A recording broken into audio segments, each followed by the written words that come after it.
Hey guys, welcome to the podcast. My guest today is Mary Winkels. She is the Global Director of Medical Affairs Training and Capability at Vertex Pharmaceuticals.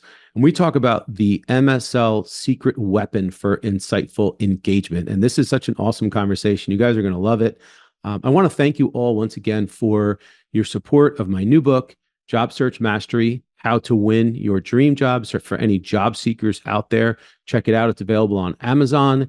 And as always, thank you for your support of this show. Welcome to MSL Talk with Tom Caravela, a podcast specifically designed for MSLs and all things field medical.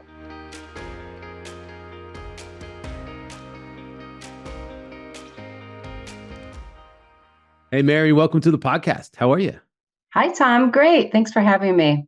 Yeah, guys, I am excited. So I know Mary a long time, right? It's been a long Yeah. time. Yeah, I can't Yeah. We've even. been talking about this for a long time. So I'm Well, really happy it's finally. yeah, I've been like harassing, Mary's brilliant.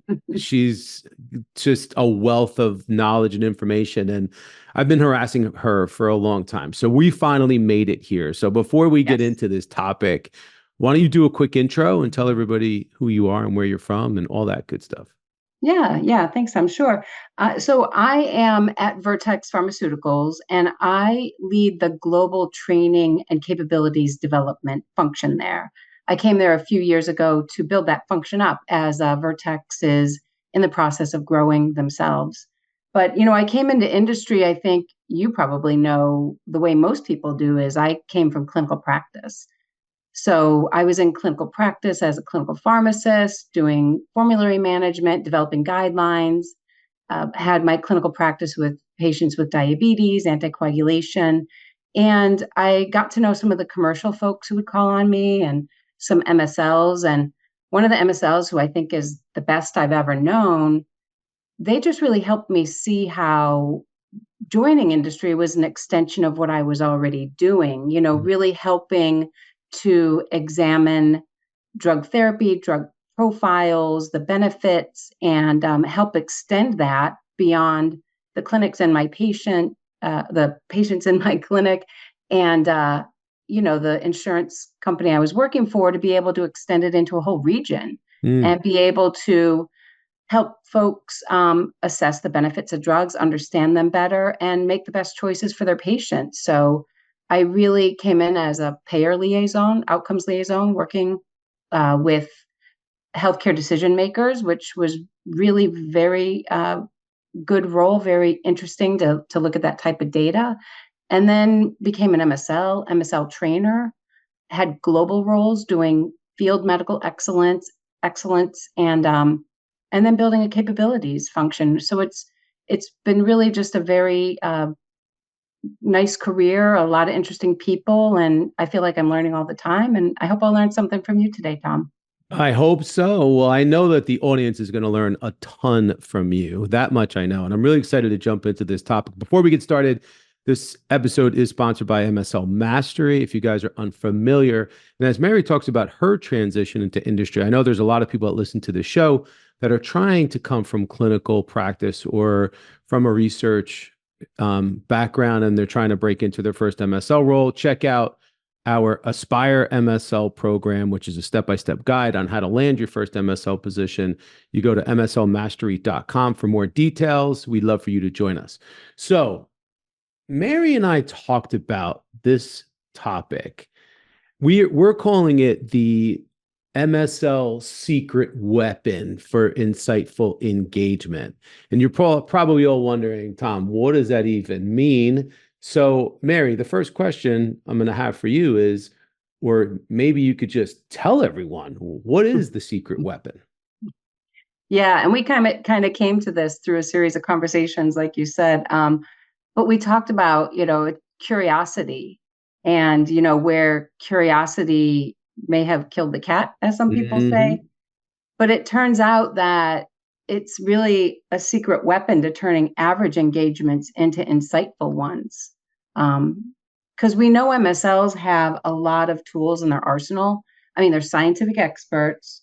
They have the ability to build rapport and relationships, and the really good ones have good emotional intelligence. But being curious and specifically constructing really powerful questions really just supercharges engagements. And that's I think what we wanted to talk about. We could all use some more wonderful engagements out there. Yeah, and I think that the reason I think this is such an important topic and it's so helpful is because I think that MSLs are trained a certain way. Mm-hmm.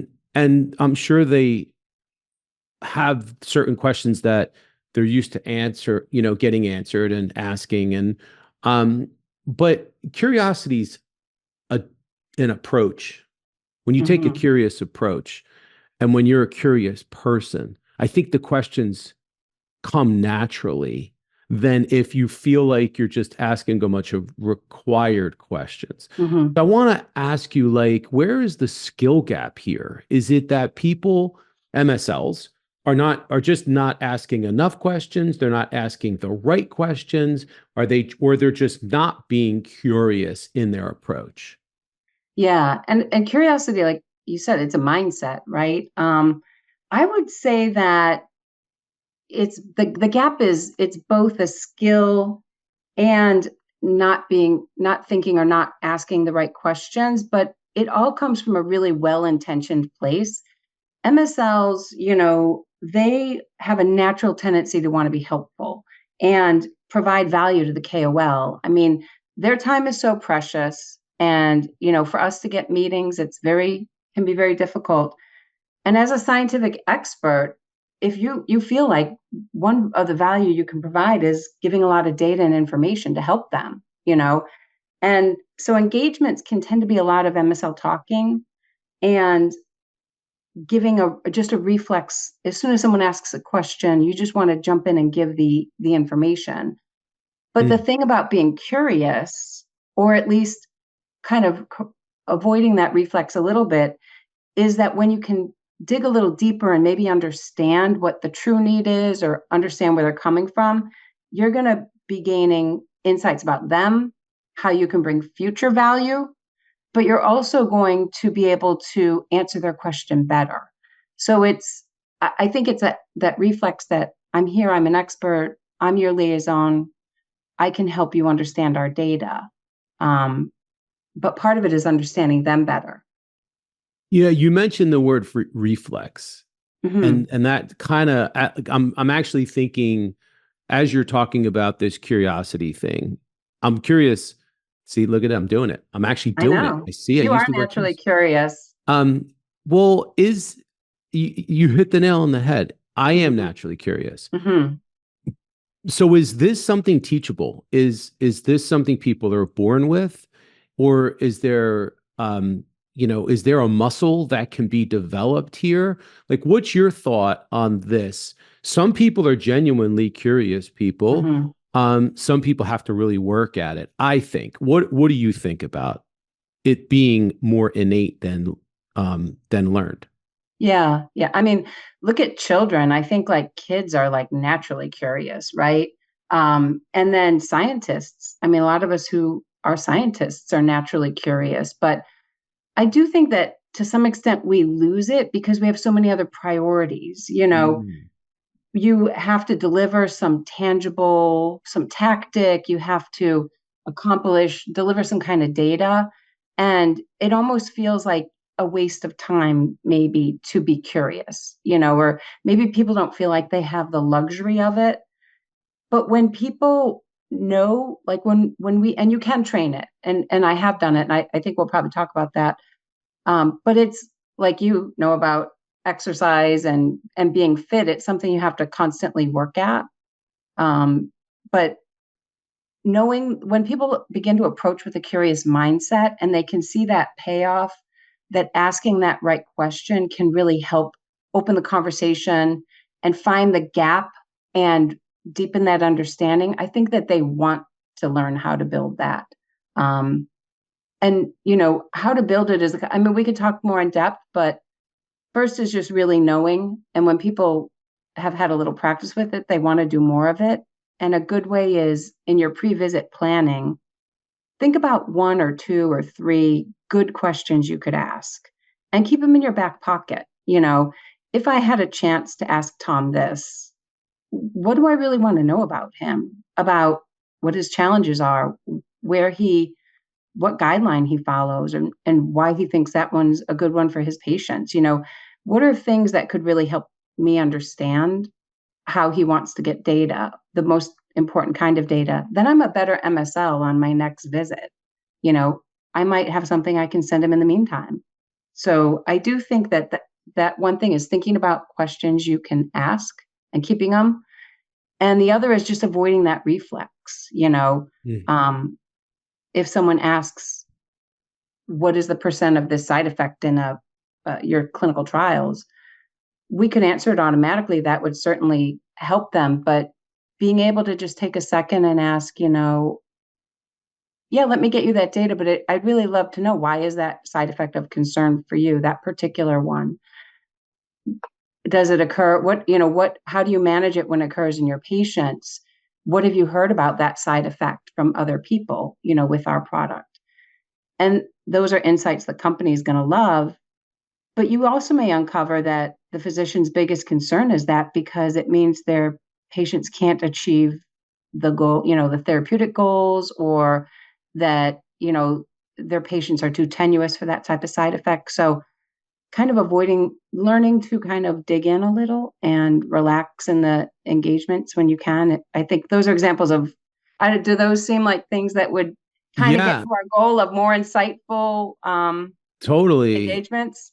Yeah, I mean, I think that that's a great way to answer that question and share with everyone how strategic this is. This Mm-hmm. is definitely a strategy. Being curious is a strategy. Yeah. Um, and I feel like just from the stuff that you're presenting right now, and you had mentioned at one point having a curiosity mindset. So if Mm-hmm. you adopt a curiosity mindset and you have this strategy to go in and ask really insightful questions and dig deep and Mm-hmm. be curious and be more curious without being annoying. There's an emotional Exactly. intelligence piece to this that's just like, okay, you 100%. have to Mm-hmm. know when you're pushing the envelope and it's beyond natural conversation. Mm-hmm. And you'll realize that, I would imagine. Um, but by taking that approach, you then start to get all this additional information and insights, and that becomes the reward for the Right. strategy. So now you have a strategy, there's a reward to it, and that, I think, should motivate MSLs to want to adopt this Right. and want to do it because you're getting so much more out of it. Yeah. There's two sides to that insights coin too, right? So I understand the person I'm meeting with better.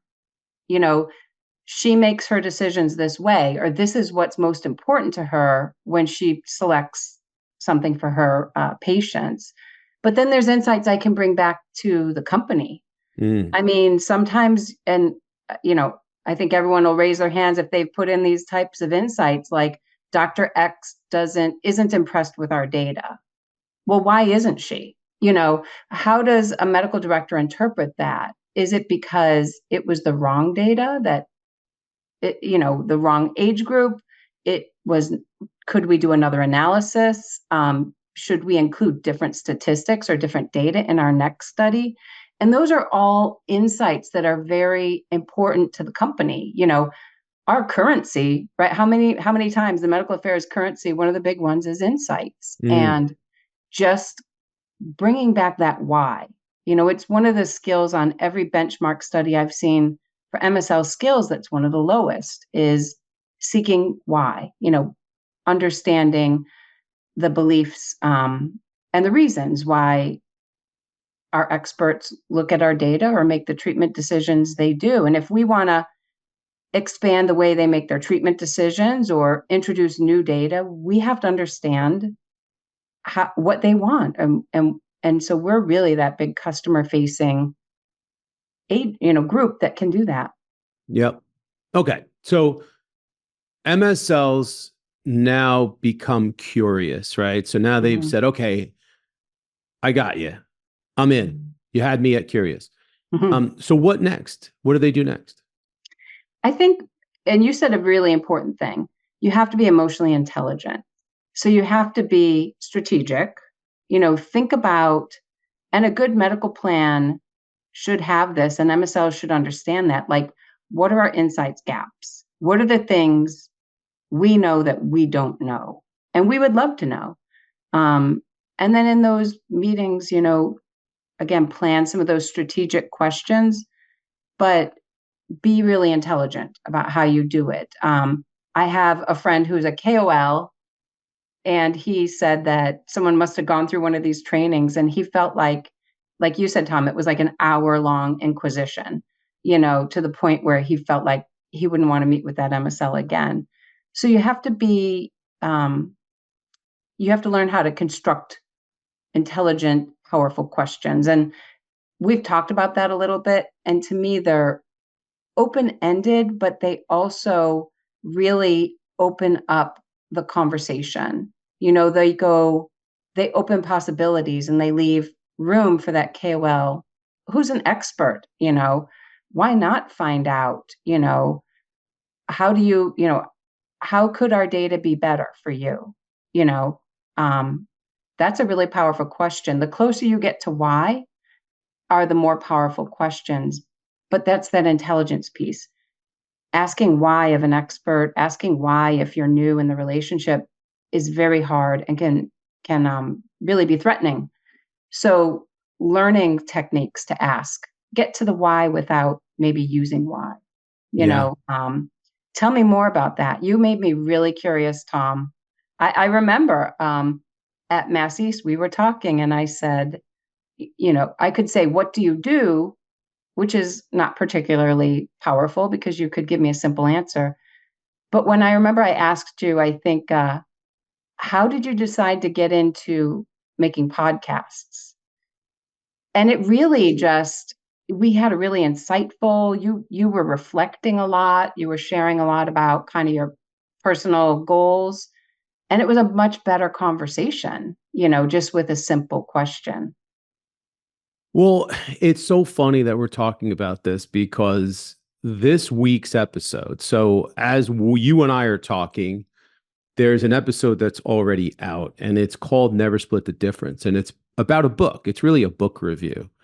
And in the book, Chris Voss, who's the author, he was an FBI negotiator, Mm, and he talks about um, how to ask questions, calibrated questions, he mm-hmm, calls it. And everything now, this is redundant because we just talked about, last week, I should say. Um, but what you just said is the basis of calibrated questions. You're mm, focusing your questions on what and how as mm-hmm, opposed to why, because mm-hmm. why can be threatening. Yes. So when you're putting together a pre-call plan, a pre-visit strategy, whatever we want to call it, and you're putting together questions, you really want those questions to be more like what or how, not why, or Mm-hmm. tell me more. Exactly. Yeah. Tell me, those are all really so. And there's a little pyramid. This is based on an article that actually another MSL trainer turned me on to. And she sort of originated this. And I took the idea further to do a full program called Art of Powerful Questions. But they sort of show a pyramid. And at the bottom, a question like which guideline do you follow? They talk about like questions being levers. Like Hmm. if I'm trying to open something, I want a really long lever because it'll give me more power. So something like which, you might tell me, oh, I follow the American Diabetes Association guideline. That doesn't really tell me much. It could be an opener, but if I ask, you kind of ladder up sometimes to better questions like, what do you like about the American Diabetes guideline? Then maybe they'll tell you it's simple, whatever. How do you use it in your practice? I'm moving up towards those more powerful questions. And you could see it's like a lever. With a really short lever, you can't do very much work, but with a really long lever, you can open up the conversation and open up your understanding of that person. Yeah. And it does become like you have to almost think of yourself as a reporter. What are the questions reporters ask? Mm-hmm. And it's usually the who, what, why, where, and how. But it's the what and the how are the ones Mm-hmm. that really open things up. Yeah. Because if you ask questions like you said, which, where, they might give you one word answers. So you want to try to stick to the really broad-based, open-ended questions. And when we were talking, and so when we were at Mass East, you had one of the slides that you had was referred to the art of asking powerful questions, which obviously we just talked about. But was there anything Mm-hmm. that we missed? Like, think about that program. Is there anything else that you want to add that we might have missed? Well, I think part of the basis of that program was thinking about, my work in medical excellence and how if you're going to focus on a skill, you want to make sure it's going to lead to an important outcome, an outcome that's important for the business. And so we had designed that program not only to teach. I think it is a really important thing. It's a great thing for the MSLs to learn how to do this and to practice it. But part of that program, what we did is we realized to get a change that would be measurable for the company, um, where we could see that our MSLs were asking better, deeper questions. We were getting better insights. Part of it was also to train the managers on this, and then to have the managers follow up with coaching, observing in the field, and coaching, because what managers would tell us is, I was on a visit and I saw probably 3 or 4 chances for them to ask a deeper question or to get it for an insight, and the MSL didn't kind of go for it. So this gave the managers an opportunity to also know what to look for and to help coach to it. So, and then we could demonstrate to the company, we did take people out of the field. We did have managers invest this time. But after 6 months, we could see, based on external benchmarking, our MSLs went from the lowest quintile in seeking why to the second highest quintile, with this kind of a focus. So, you ask, could this be taught? It can. And it wasn't just us who did the program saying it made a difference. It was blinded outside observers that could measure it. So that really, I think, is why this topic has stuck with me so much and for so long. Yeah, it clearly works. It Mm-hmm. clearly works. And it's all, I don't want to dumb it down and say it's really simple, but I think there is some simplicity to it Mm. in the sense that, okay, what's the takeaway from this conversation? It is, if you're an MSL and you want to perform at a higher level and have more insightful engagements, be curious. Mm-hmm. How do you be curious? Well, we talked about it already. So I think that it's adopting that mindset first and foremost, and then it's putting together a strategy. Mm-hmm. But let me ask you this, and let's switch gears a second.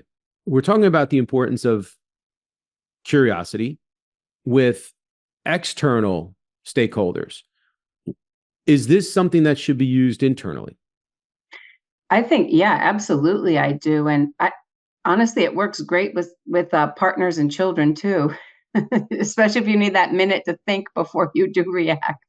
But that's why in our course we also included medical directors. So we really you need to understand, as I was saying, like part of that, what do medical directors, what do our internal partners need from us? How do we best bring value to them? What should we be focusing on? And those are all really, if you're a field medical leader and you're interacting with those folks, you really need to come to the table and have that same mindset of, how can we do better? How can we help you? How can we partner? And that's being curious about what's going well now. How can we improve what we're doing? All those Yeah. are really powerful questions. Well, and I think, and I don't want to get back to the prior episode and talk, again, get back into this book, Never Split the Difference. But, you know, when what he talks about in the book and what I've noticed in my own life is that asking good questions is just a really good Mm-hmm. life skill. Like you Mm-hmm. said, when it comes to a spouse or a partner, kids, So we're talking about, like, I asked you that question, but I kind of already knew the answer, Hmm. which is, yeah, it's really important. It's Yeah. important in every area of your life. And I'll take it one step further. I think we all need to do a better job in asking questions of ourselves at the end of the day. Maybe you ask yourself, Mm-hmm. hey, what went well today? What could I have done better? What do I need to do for tomorrow? What's the plan for tomorrow? What time am I getting up? What Mm-hmm. time, if you're not regimented, I know what time I'm getting up because I get to get up at the same time every single day. But maybe, or it's on the weekend. What do I want to get accomplished this weekend? What's going to make me feel good at the end of the day if I can say that I accomplished these things? These are all questions that I think we are important to ask of ourselves, to check in maybe with ourselves, Mm-hmm. to improve in some area, Yeah. or in all areas. Yeah. So am I being crazy by saying this? No, I mean, I think just if we want to keep it on MSL, like you said, after your visit, you could even ask yourself a good how question. How could that visit have gone better? How Mm. could I have, uncovered more insights or brought more value? But I'll tell you a funny anecdote that when I was doing MSL training, we had a partner that we worked out that did some like rapport and how to read, the people you're interacting with and adopt, kind of adjust your style. And he would tell an anecdote that he went to a cocktail party with his wife, and he didn't know anybody there. And he decided he would apply this just questioning, being very curious. And he said he went and he talked with one guy, and he just kept asking him questions. What do you do, John?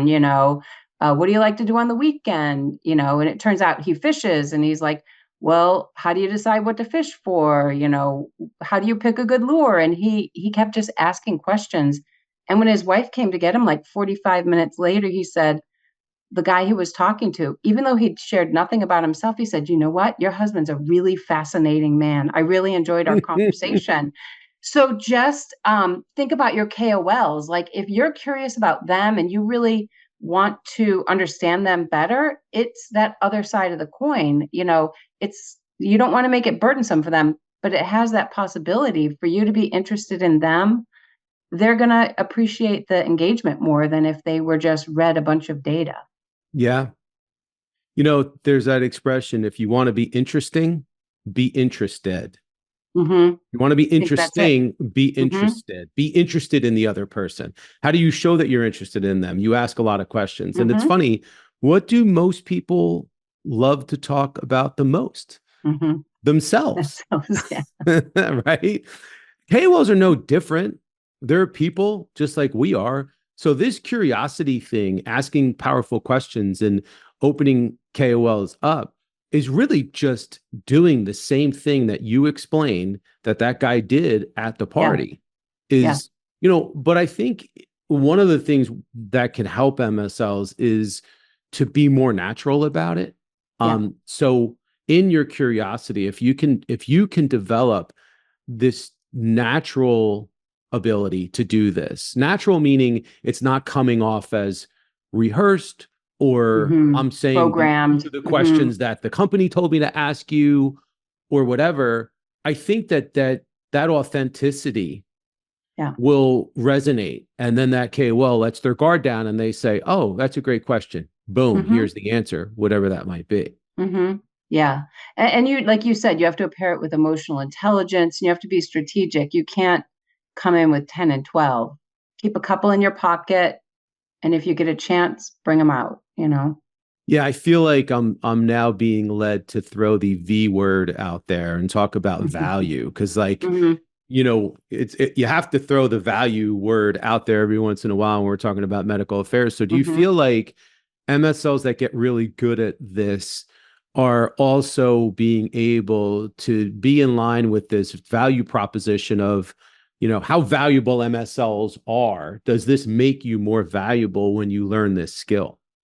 Yeah, I do. And value, it's always the other side is measuring, right? So it's really always hard to measure. But if you can really get people, and this is where, like you said, the internal partners understanding what you're doing is important. But if they can really begin to see that the observations, what's being reported from the field that's going into insights generation is better, or they're getting more appropriate responses to the questions that we really need to know. And that's where field leadership can help, is really say, here's 3 things this quarter that are really important. And even like I say, at team meetings, maybe for 5 minutes on a Friday, does anybody have any powerful questions that have worked really well? Does anybody have any powerful questions they struggle with? Like, I was trying to get to it, I couldn't. And have your MSLs coach each other, and then really share kind of what you're doing. Like, these are questions, and maybe even offer them up to the medical directors, because they go out and meet with folks. They should get in the habit of asking these powerful questions as well. But if we could really truly measure it, it would be seeing better, more impactful insights. But that's a whole other podcast, Tom.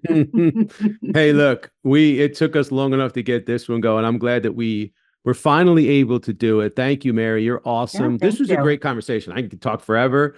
But in the interest of time, we'll leave it at that. And, curiosity may have killed the cat, but it made one heck of an MSL, right? Yeah, and a podcast. And a great podcast. Well, thank you guys. As always, appreciate all your support. If you found value in this episode, please share it with others. Thank you for making this one of the fastest growing podcasts in the pharmaceutical industry. And we will see you next time.